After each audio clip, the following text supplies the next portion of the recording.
welcome back to another episode of What's Cooking, where great food meets great people and they tell their story. My name is Karaka Shikonde, your host, and today's guest is a special person to me. She's someone I see every day, more than I see myself in the mirror at this point. But I don't want to give off too much to tell you guys who she is or what she does. But I'm going to give you guys a clue. She uses a pen and a paper all the time, and she can't keep a secret. So don't forget to catch us every Sunday on DSTV channel 285, GoTV channel 25, as well as on oneup2.com. So stay tuned, sit down, relax, and let's find out who the special guest is in the next segment.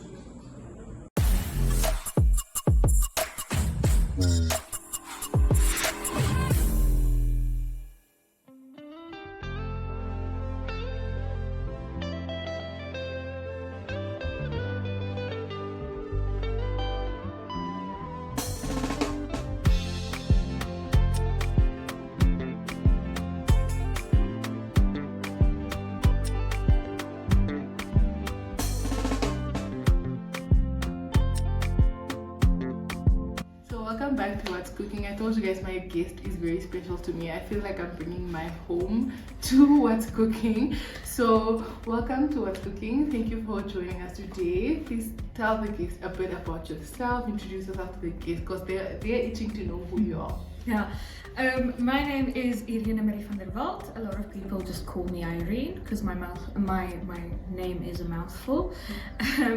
And I am a journalist, multimedia journalist. I'm very, very passionate about what I do. I've wanted to be a journalist, I think, since forever, but it really came through to me when I was 16 was the moment that I decided, like, yeah, this is what I want to do for the rest of my life. And when I'm not being a journalist, I'm probably watching Formula One or cooking. Those are like my major loves. So we brought one of your major loves to the show, right? So talking about your love for cooking, why did you decide on the meal that we have in front of us today? So pasta carbonara is something that when I was a student, I've never finished my degree, but when I was a student, I made a very struggle version of it. It was like that cheap plastic cheese. Today we're going to use my wonderful block of Parmigiano Reggiano, which is actually what you're supposed to use. But I used to use like cheese slices, and there were times where I couldn't afford bacon, so I would just buy like pork fat, because the fat in the meat is a very big part of this. I would just buy pork fat and make it without bacon and make it with like salami or mince or whatever I had. But it was really, for me, a moment where I remembered that I really loved cooking. We grew up cooking in my home. My brother and I used to take turns. Every second evening would be my turn. And I just kind of did it as a chore, and I tried to do it as well as I could, but it was still a chore. It was still something that I had to do as opposed to something I wanted to do. And this meal was really the first time where I was like, oh, I like to cook. You know, it's not something I've been doing because I have to do it. It's something that I love doing while having to do it. Okay, so you know why she chose this meal. She was so specific on her ingredients that I had to search for butter that is 70% fat spread. So diving into your meal now, as we start the meal, tell us a bit, does the meal you chose today have like a significance, or does it tell a story in your life apart from your budget-friendly one? Because I also have a budget-friendly one of every meal, like lasagna. You know, macaroni, sometimes you have a lot of macaroni left over. I want to make a lasagna out of it. So tell us, do you feel like it tells a story in your life? Like, I feel when I make a creamy pasta, it tells a story in my life. I put different stuff into it, like different things happening to me in my life, and I make this wonderful dish out of it. Yeah. So I've also loved to bake since I was 11 years old, and you move into sort of conceptualizing your own recipes. I'm now at a point where I can pretty much eyeball some muffins or a cake, or you know, your basic stuff that you bake.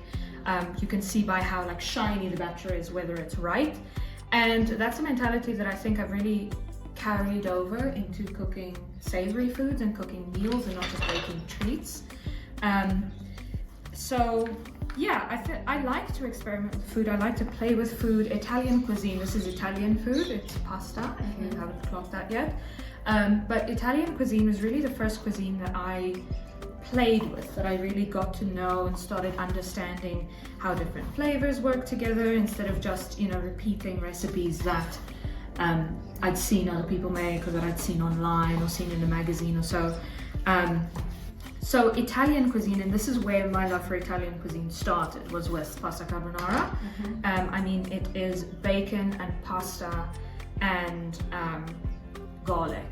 So obviously it's going to be delicious. So that's kind of where that started. Right now, just if you want to make this at home as well, I'm just packing the bacon on top of each other so that I can cut it into like little squares, like that. Yeah, so that's for me, and you know, I've expanded into learning Italian, because Italian dishes are all obviously named in Italian, and started moving into learning Italian, learning the Italian way of life, because food is a very, very big part of that. And for example, they don't drink cappuccino after, I think, 10 in the morning, because it's seen as a morning drink. It's very heavy, and delving into the history of a lot of different Italian foods, and understanding, you know, why cappuccinos were drunk. It was originally builders who would drink a cappuccino every morning before they go do like hard labor, you know. So yeah, that has really expanded. You know, I'm a journalist, I'm too poor to afford travel, but food for me and these different cuisines is a way for me to understand different cultures, understand their languages, the way they communicate, understand, you know, what is important to them, what their history is when you delve into the history of the dishes. Yeah, so for me, food is really a more affordable way of seeing the world. So we learned a lot about your food life and your kitchen lifestyle. So I think we need to take a break and just get into a recipe a bit more, and then we'll get back where we get to learn about you more outside your work, outside the kitchen. So we'll see you guys after the break.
So we're back, we're done with most of the dish, and I'm excited because we made one dish into two, and that was so amazing. With the ingredients of one dish, we made two. Yeah. So as we dig into now to prepare our food, let's find out about you. So tell us about yourself outside the media house. Who are you? I'm a very, very boring person. I read and I cook and I watch Formula One and I Google very weird things. Any question that pops into my head, I Google. And I hang out with my friends. I have a very lovely group of friends, and yeah, that's about it.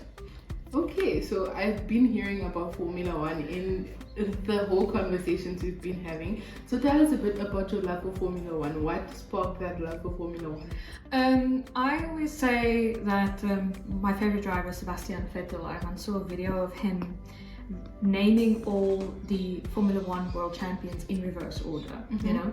And I love nerdy people, so I had to find out, who is this guy? What is he talking about? And I've been this way ever since. Okay, so your love for Formula One, when did it start? I feel like it's a part of your identity now. When did it start? It caught on quite quickly. It was a couple of years ago now, 3-4 years ago. So it wasn't that long ago, but almost immediately.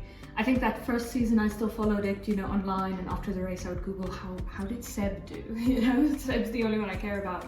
And eventually you start noticing other names and start having an interest in how well they did on the race, and so eventually I was just like, let me just watch the race and see how it develops, and now I watch the race every second Sunday, just about.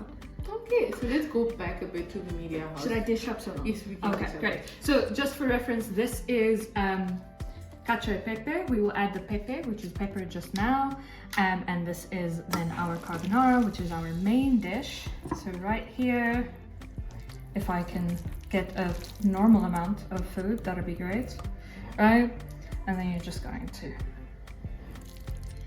dish that up like that. You can really smell the garlic off of this. I'm trying to be cute because this is for TV. Normally I just like smash it all onto the plate, be like, there's dinner,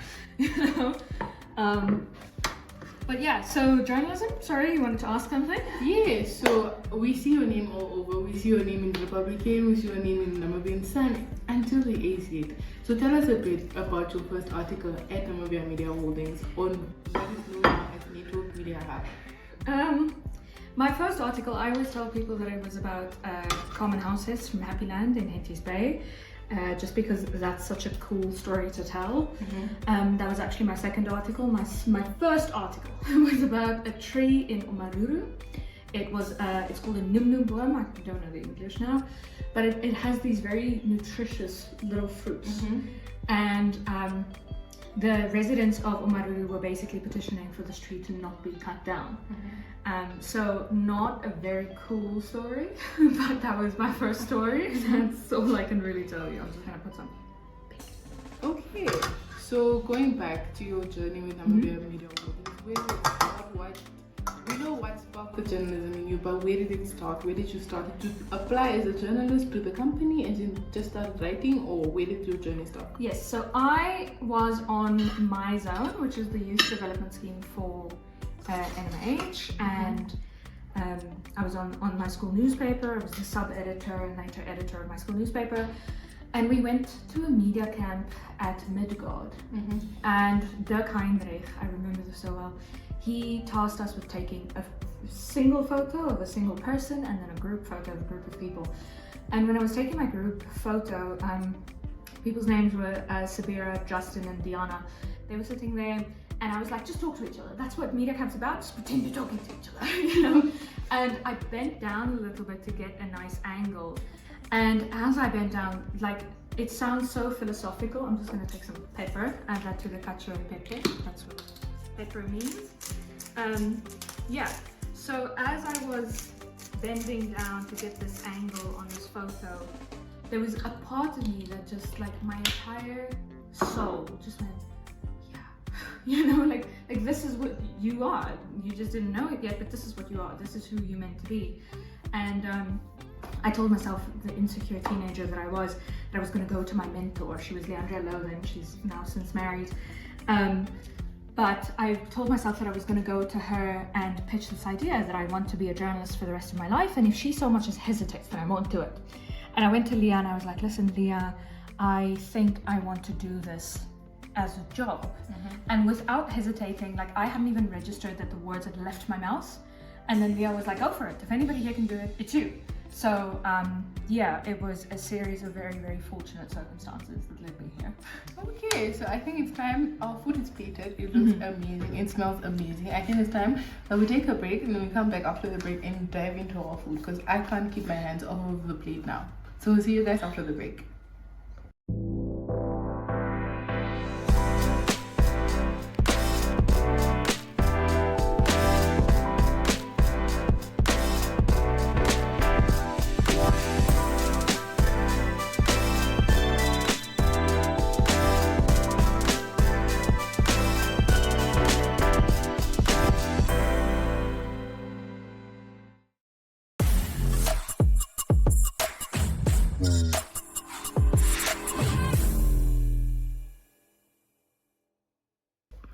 So as I said, I'm so excited for the meal. Our food is dished. So carbonara, cacio e pepe is not good when it's cold. You have to eat it hot. I have a thing, a tradition at this point for what's cooking. I always cheers my plate with my guests before we start. Cheers. Okay, let's dig in. I haven't had carbonara in a long time actually. I'm always afraid to eat spaghetti on the show because it's always so messy. No. I think the Italians wouldn't mind. The Italians would love you for it. They love things that are messy. They have a very free view on life, which is, eat the pasta, enjoy your life, love who you gotta love, get your heart broken a million times. That's what life's about. So they would be very happy if you eat your pasta in a messy way. I can't keep my hands off the pasta. I want to dive more into it, but I think you got me because pasta is my weakest. It's the only dish that I go for every time I have to cook something spaghetti. So as we enjoy this meal, I'm going to dig in after the camera is off. So tell us a bit about where you see yourself in the next year or 2 or 3 years. Because we want to know where we can find Irina Marie and where we can follow you and where we should be expecting to find you. I have a dream. We haven't really had solid conversations around this yet, but I would hope that at one point in my future, whether it's 10 years from now, I would end up in media research. I am very, very passionate about the media itself as a concept and what it can do for society, and it's very important to me that we are responsible with the media, but there's just so many decisions that have to be made in a newsroom on the fly, and there's really no research, there's no statistics, there's no actual evidence of the right answer in that instance. So we make decisions based on vibes sometimes, and I think with a tool as powerful as the media, you have to have a solid basis upon which you make those kinds of decisions. So that's my hope for the future, is that I would one day transition into media research. That is an amazing. I think it's the first to hear from a guest, and I'm excited for you and that journey, and I'm excited to follow you in that journey. So before we end off this stuff, before we end off the show, please give us a quote or anything you want to leave the viewers with for the future references. I think one thing that has ruled my life in a very big and very important way is just keeping in mind that everyone's the protagonist of their own life. Everybody's doing the best that they think they can with what they were given. And sometimes we are ill-informed, sometimes we are half-informed, and we make decisions based on really bad information or only half of the information. But it's really hard to be angry with anyone. It's really hard to think of anyone as a bad person when you consider that they're just doing the best that they think they can in those circumstances. So okay, so that was an amazing time. Thank you for joining me on the show. Thank you for the 2 dishes out of 1 dish ingredient. I think I learned a lot. This one I adapted into a struggle meal at some point, and this is the actual struggle meal. This is what you'll catch me eating when payday's on Monday and it is now Sunday. This is what I think now it's also going to be my go-to because it's amazing. I haven't gotten the chance to dive into it or dig into it, but it looks amazing already. It includes cheese, it includes pasta, it includes pepper, a combination of my favorite stuff. So Yeah. thank you for joining us today. It was an amazing time with you. Thank We you got to for learn having so me. much about you, about your love of Formula One, and thank you once more. So I'll see you guys after the break. Wild and free, wild and free. So it feels so sweet, makes me feel like